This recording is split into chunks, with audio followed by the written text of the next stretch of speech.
आम्ही शेतीमध्ये 20-25 लाखाचा बंगला बांधलेला आहे आणि आमचे सर्व फॅमिली ह्याच्यावरती सुखी आणि समाधानी आहे।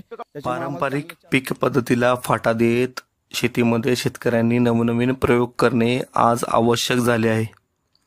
सध्या प्रयोगशील शेतीचे दिवस आहेत। जे विकते ते पिकविण्याशिवाय पर्याय नसल्याचे दिवसेंदिवस सिद्ध होत आहे। त्यामुळे शेतकऱ्यांनी पीक पद्धतीत बदल करून त्यांचे उत्पन्न वाढवण्यास शासनाकडून प्रोत्साहन दिले जात आहे। पारंपरिक पिके घेतल्यामुळे शेतकऱ्यांना अपेक्षित उत्पन्न मिळत नाही। त्यात वाढ होण्यासाठी नवनवीन कृषी तंत्रांचा यांत्रिकीकरणाचा पर्याय उपलब्ध करणे गरजेचे झाले आहे।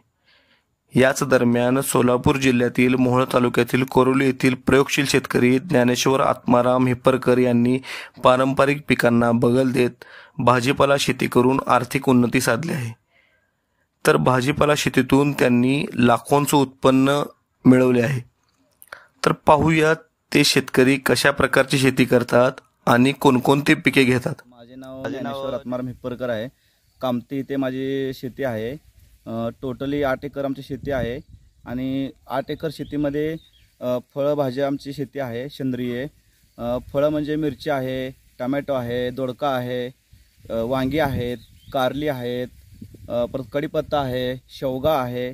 त्यानंतर भाज्यामध्ये कोथिंबीर आहे, मेथी आहे, शेपू आहे। असे बरेच प्रकारे आम्ही 15 प्रकारे भाजीपाल्याचं असं मी पीक घेतोय आणि आमचं 15 लोकांचं कुटुंब आहे आणि सर्व आम्ही स्वतःच घरच्या घरीच आम्ही सर्व शेती हँडल करतोय आमच्या फॅमिलीमध्ये। आणि आम्ही शेती 8 एकरमध्ये भाजीपाल्याचं उत्पादन घेत असताना आम्ही 10-10 गुंठ्यावरती करतो। 10 गुंठे मिरची, 10 गुंठे दोडका, 10 गुंठे वांगी।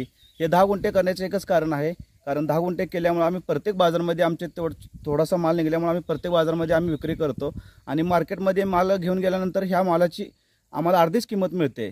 समजा आम्हाला बाजारामध्ये जर 10 रुपयाचा माल तिथं 5 रुपयाला विकला जातो। त्याच्यामुळे आम्हाला हे 10 गुंठ्यावरती केल्यामुळे आम्हाला रोज प्रत्येक बाजारामध्ये आम्हाला चांगले पैसे मिळतात आणि आमचे जवळजवळ 15 लोकांचं कुटुंब आहे। आम्ही 10-15 वर्षापासून आम्ही भाजी करतोय। आतापर्यंत आम्ही शेतीमध्ये 20-25 लाखाचा बंगला बांधलेला आहे आणि आमचे सर्व फॅमिली ह्याच्यावरती सुखी आणि समाधानी आहे। त्याच्यामुळे आम्हाला चांगले 4 पैसे मिळतात। हे आम्ही प्रत्येक बाजारामध्ये ह्याची चांगली प्रकारे विक्री झाल्यामुळे हे सेंद्रिय खायला पौष्टिक आहे।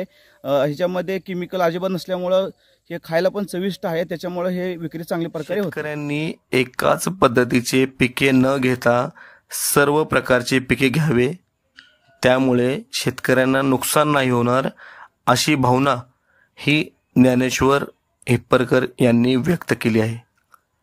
प्रसाद दिवाणजी, लोकल 18, सोलापूर।